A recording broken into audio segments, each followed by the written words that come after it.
I never thought opening a freezer door would be the first step toward becoming a millionaire.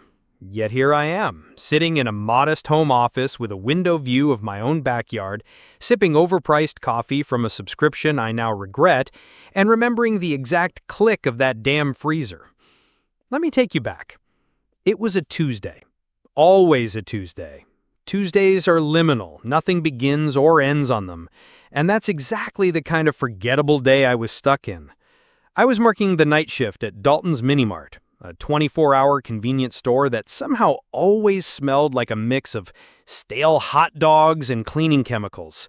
I'd been there 6 years, not because I loved it, but because inertia is a hell of a drug when you're 29 and have no plan beyond surviving until payday. I stocked shelves, monitored the cameras, and occasionally broke up teenage Red Bull theft rings. I was overqualified. Had a degree in computer science gathering dust somewhere in my mom's attic. Life had that quiet, persistent hum of monotony. That night, it was just me and the hum of the refrigeration units. Around 2:40 a.m., I was restocking the freezer section. Ice cream bars, frozen burritos, TV dinners, the usual inventory of midnight regret. I pulled open the lower right freezer door to adjust a crooked stack of pizzas when something odd caught my eye. Taped to the back wall inside the freezer was a worn manila envelope. At first, I assumed it was some prank, the kind of thing our shift manager Rick would do when he was bored, like the time he replaced all the microwave instructions with "just guess." But this envelope didn't have the slapdash flair of a joke. It looked deliberate. Old masking tape held it in place, and in faded blue ink it simply read, "To the next curious soul." Now I know what you're thinking. Don't open the mysterious envelope. That's how horror movies start. But I was running on caffeine, boredom, and a deep-rooted craving for anything interesting to happen in my life. So yeah, I opened it. Inside were 3 things: a crumpled letter handwritten on yellow paper, a USB flash drive, and a key, small, brass, with no markings. I read the letter first. If you're reading this, it means you're bored enough or weird enough to open freezer panels you shouldn't. Good, that's the kind of curiosity that leads somewhere. My name is Adam Tegg. In 1998, I hid this envelope here. By now, I'm likely dead or at least retired in New Zealand. This drive contains code. You might not understand it. You don't need to. Just know this: it's the skeleton key to something very valuable. But it only works once. Use it wisely. Oh, and the key? That opens the past. Literally. No signature, just AT. I stared at the USB. My immediate thought was, okay, either this guy was nuts or I just found a relic from someone's failed hacker phase. Still, I pocketed it. Why not? At home, curiosity got the better of me. I booted up my old Lenovo and plugged in the drive. The only file on it was an executable named karma.exe. That's it. No README, no folders, nothing. For a second, I hesitated. I've seen enough cyberpunk movies to know .exe files never lead to wholesome places. But again, bored, underpaid, slightly desperate, I double-clicked. The screen blinked. A black terminal window popped up. White text appeared, 1 line at a time. You have 1 shot. Choose a website, any website, preferably something old, preferably forgotten. I blinked. That's it. There was a blinking cursor.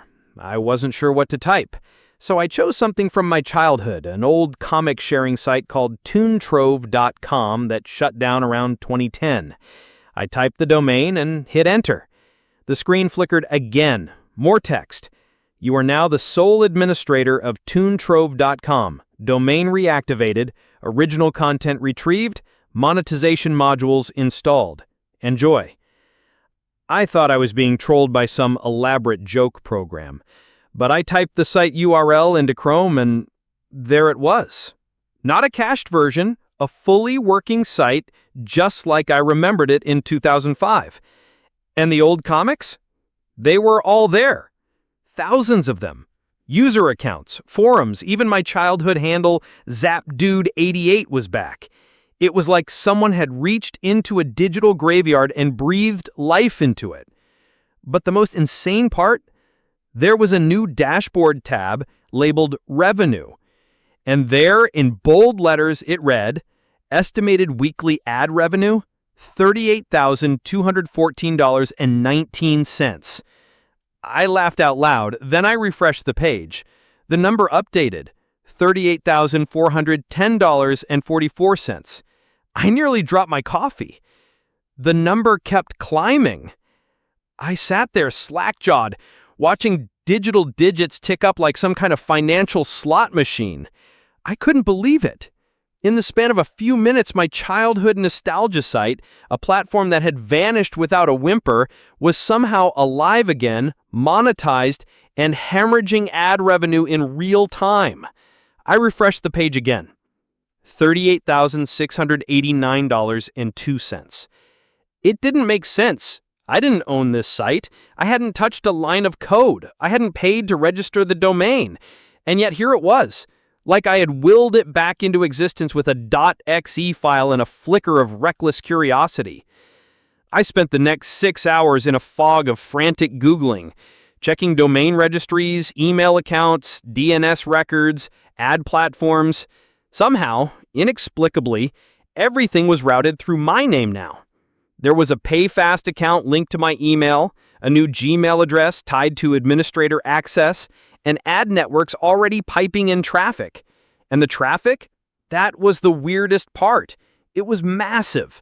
Over 200,000 unique visitors on the first day, from all over the world, mostly mobile.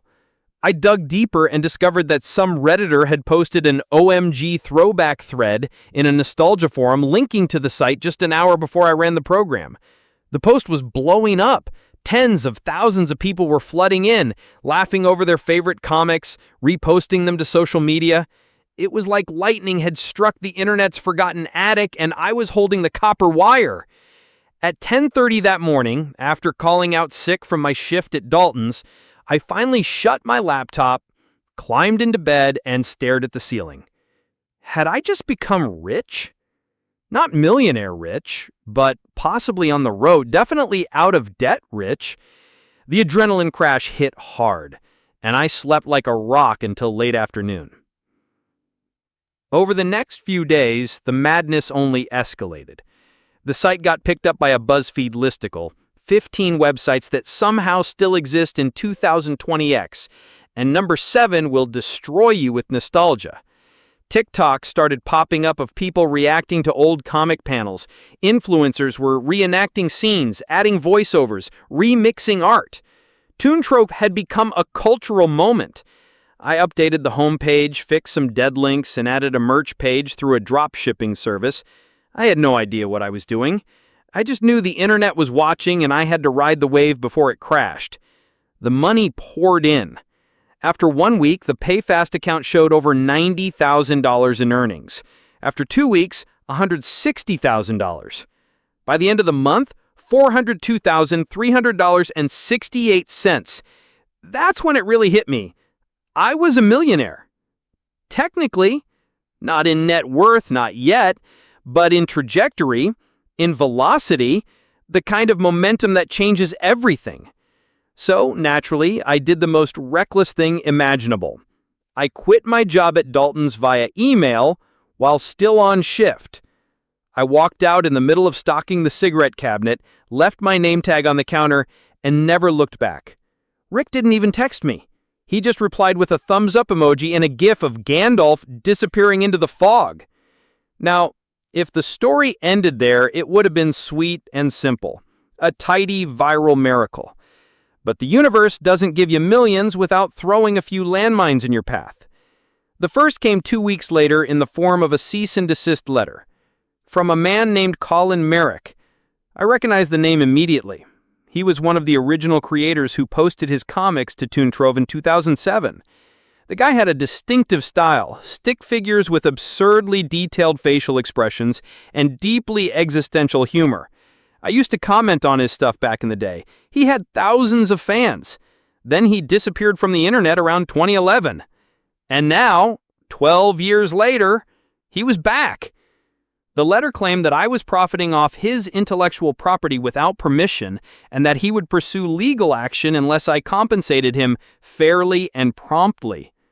I froze. Of course he was right. I didn't own this content. None of it. The XE had somehow reactivated a digital corpse, but it didn't make me the rightful owner of all the art and stories on it. I had been coasting on the nostalgia of other people's creativity, and now it was catching up to me. I emailed him back. Politely, honestly. I explained the freezer, the note, the program, the mysterious envelope. I attached photos of everything and offered to pay him 5% of the revenue moving forward with full attribution. It was a long shot, and I half expected another lawyerly email in return. But what I got instead changed everything again. Colin didn't want money. He wanted in. We met at a diner halfway between our cities, neutral territory, like spies in an old Cold War film. I was nervous. I expected a bitter, middle-aged man ready to chew me out or, worse, hand me a lawsuit in person. But when Colin Merrick walked in, I nearly laughed out loud. He looked normal, like a guy you'd see grading essays at a coffee shop. Flannel shirt, wire-rimmed glasses, faded jeans. He spotted me instantly and gave a short wave. "Danny, right?" he said as he slid into the booth. "You don't look like a millionaire." "Neither do you," I shot back. He grinned. We ordered coffee. He didn't say anything for the first few sips, just watched me over the rim of the cup like he was still deciding what to think. Finally, he leaned in. "So, this program in the freezer, that's not a metaphor?" I shook my head and slid over a USB drive. I copied the file. "You can check it out yourself. I didn't build it. I still don't know how it works." He took it slowly, like it might burn his fingers. I thought Toon Trove was gone forever. I thought it was a blip no one remembered. It was, until it wasn't. He smiled, but it didn't reach his eyes. "You know, I used to dream of something like this. Not the money. Okay, maybe a little. But the recognition. People caring again. The comics mattering." I nodded. They do. They still do. We talked for over 2 hours. About the site, about the internet, about how much had changed. He told me how he burned out in 2010, stopped drawing, started teaching high school art in Oregon. I told him how I was just a dumb nostalgic who stumbled into something wild. By the end, we shook hands. Colin agreed to become an official partner, content curator, artist in residence, even bringing back his original characters for a Where Are They Now comic series. We drafted a revenue-sharing contract with a lawyer the next day. 30% of site revenue to Colin and any verified creators who opted in. Transparency, attribution, compensation. No more gray areas. The internet ate it up. When word got out that one of the original Toon Trove legends was back and posting new comics, traffic exploded again. The site got press in Wired, The Verge, even a short segment on Good Morning America. I was invited to speak on a panel at an indie animation conference in LA. Suddenly, I was someone. A tech entrepreneur, a nostalgia revivalist, a fluke millionaire with a crazy origin story. We launched a Patreon. Colin's return turned into a full webcomic renaissance. Other artists came out of the woodwork, creators who'd vanished into obscurity or shifted into unrelated careers. They wanted in, not just for the money, though that helped, but for the chance to reclaim their digital legacies. Within 4 months, Toon Trove wasn't just a viral site. It was a full-blown platform again. Original series, remastered archives, fan contests, guest artists, podcasts, even animated shorts. We rebranded the site slightly. kept the same retro logo, but added a new tagline: "The Internet's Forgotten Favorites Reimagined." At the 6-month mark, I got the final numbers from our accountant: $1.3 million in total revenue. More than half had gone to the creators, but I still had enough left to pay off my debt, buy a decent house, and finally feel like I wasn't chasing life uphill. And then came the email. No subject line, no sender name, just a blank message with one line of text: "There are more programs." Attached was a file named vaultinitiator07b.exe. I stared at it for a long time. Then I closed the laptop and made myself a grilled cheese sandwich. Because even millionaires know not to open strange files on an empty stomach. The grilled cheese didn't help. I sat on the floor, laptop open in front of me as the files stared back like a loaded gun. vaultinitiator07b.exe. No sender, no subject, no explanation. It reeked of mystery, and as someone who'd already had his life turned upside down by a frozen hard drive, I wasn't sure I wanted a sequel. But curiosity is a nasty little voice. I scanned the file with antivirus tools. Nothing. Ran it in a sandbox environment, still nothing dangerous, just a tiny user interface that read, "TuneTrove Vault Access Tool. Enter Vault Key." There was no help button, no forgot password, no click here if you're a confused accidental millionaire.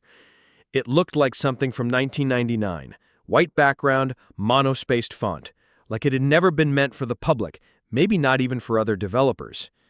And still, I couldn't help but feel the weight of it. Was this bigger? The next day, I called Colin.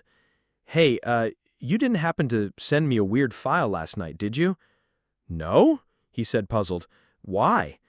I explained. He didn't sound surprised, just quiet. Then he said something I didn't expect. He said there were always rumors, even back when we were building TuneTrove, that there was a developer-only vault, a kind of creative sandbox full of unreleased experiments, tools, prototypes, assets, but no one could ever prove it. "Like in Digital Ark?" I asked. "Or at Time Capsule?" he replied. "You really think it's real?" I looked at the interface still open on my screen, the prompt blinking. Either that, or someone's playing a very elaborate prank. I didn't sleep that night.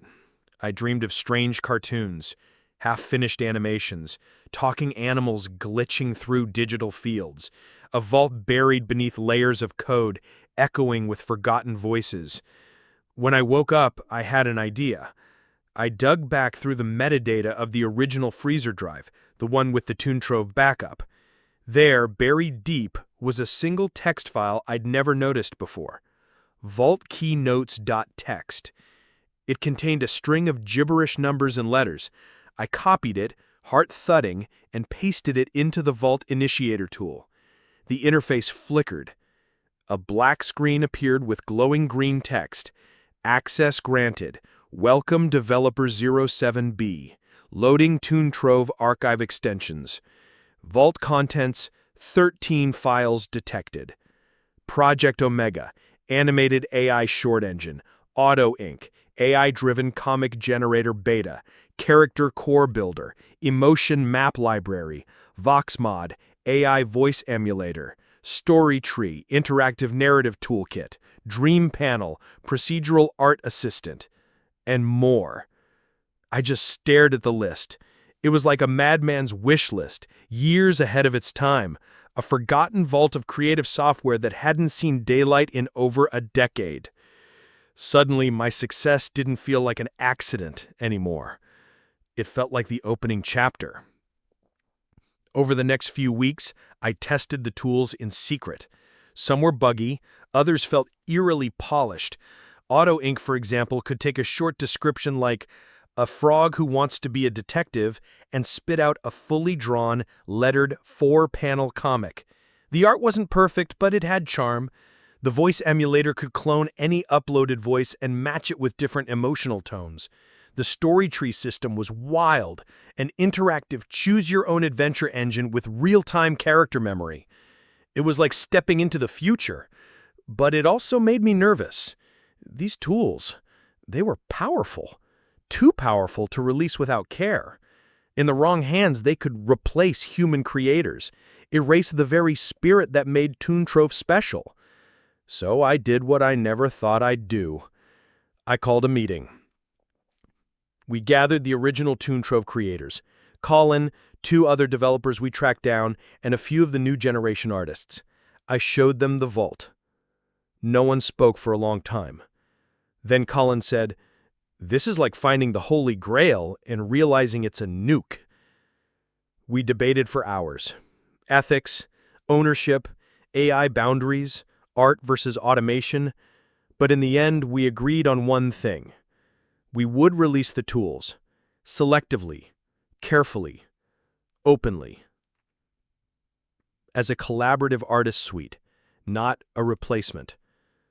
We rebranded it as Crove Lab, a creative toolbox embedded into the Toon Trove platform. Users could draw with AI assistance, generate ideas, remix characters with permission. Artists got full attribution and royalties. Nothing would be automated without consent. The press went wild. We were called the anti-Silicon Valley startup. Creative, fair, transparent, human. And I was no longer an accidental millionaire. I was a deliberate one. The launch of Trove Lab didn't just make waves, it kicked off a tsunami. In the first week, we gained over 3 million new users. Half of them were curious creators, digital artists, writers, animators, voice actors, people tired of competing with cold corporate AI tools that felt more like factories than brushes. The other half? Viewers. Consumers hungry for something new, something that felt human again. We gave them that. One user, an 11-year-old from Argentina, uploaded a sketch of a llama in a superhero cape. Using Auto Ink and Storytree, she turned it into a 5-episode motion comic about Captain Lamazing, who saved the world using hugs and wool. It went viral on the platform. 1 week later, she had merch, fan art, even a Wikipedia page. Another creator, a retired nurse from Poland, used the emotion map system to animate bedtime stories in her late husband's voice for their grandkids. It broke people's hearts. In the best way. Toon Trove wasn't just back. It was something new now. Part sketchbook, part sandbox, part soul. But success, like a fast car, attracts people chasing. And one morning, I got the email. Subject: Request for discussion, acquisition. From acquisitions@pixelloop.io. We at Pixelloop have been following the Toon Trove relaunch with great interest. Your work aligns with several of our internal goals. Let's talk numbers. Pixelloop was the biggest media tech conglomerate in the world, a hydra of studios, platforms, and patents. Their last acquisition? A visual novel engine bought for $600 million.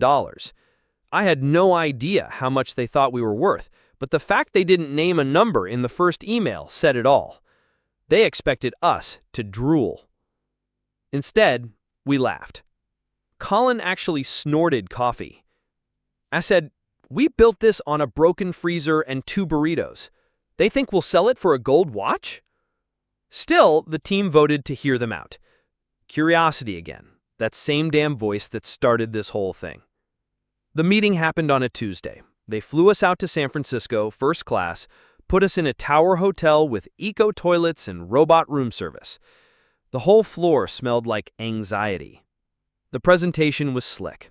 Pixelloop's lead negotiator was a calm woman in her 40s with the unsettling stillness of someone who'd already calculated how this would end. She smiled like a dentist. We're prepared to offer $280 million, plus stock options, retention bonuses, and a seat at the table. I looked around the room. Colin's eyes went wide. One of our junior engineers actually mouthed the word, "Whoa." And me? I said the only thing I could say. No. There was a long silence, the kind of silence that stretches and strains. The negotiator's expression didn't change, just a small tilt of the head. "You don't want to think about it?" she asked. "I have thought about it. We all have. We built something here that doesn't belong in a box, or behind a paywall, or buried under a parent company's vision realignment strategy." "I see," she said, scribbling a note. For a brief second, I wondered if I'd just made the dumbest decision of my life. But then something strange happened. When the news broke that we'd rejected the buyout, our user base doubled. Artists began tweeting screenshots with captions like, "They said no to $280 million. I'll stay forever." Toontrove just became the Mr. Rogers of creative tech. This is the anti-AI dystopia we've been waiting for. Suddenly, we weren't just a platform. We were a movement. From there, everything blurred. We signed new indie artists, launched creator schools, partnered with nonprofits, rebuilt the mobile app. I even started doing public speaking. Me, the guy who froze during a wedding toast. There were days I'd walk into our new office, a converted warehouse full of murals and beanbags and whatever Gen Z loves, and wonder if I was dreaming. But the most surreal moment was when I saw my own story animated by a user. A fan had taken everything, the hard drive in the freezer, the sketchy file, the vault, and turned it into a hand-drawn miniseries. Stick figures, charming narration, a budget of $0. And yet, it was beautiful, raw, funny, honest. The top comment? Proof that sometimes the universe saves the best code for last. So yeah, that's how I accidentally became a millionaire. Not from stocks, not from crypto, not from hustle porn or morning routines or selling course bundles to desperate strangers, but from listening when life whispered something weird. From choosing art over algorithms, people over profit, wonder over control. And maybe that's the real moral here. Sometimes the treasure isn't money. It's finding something worth not selling.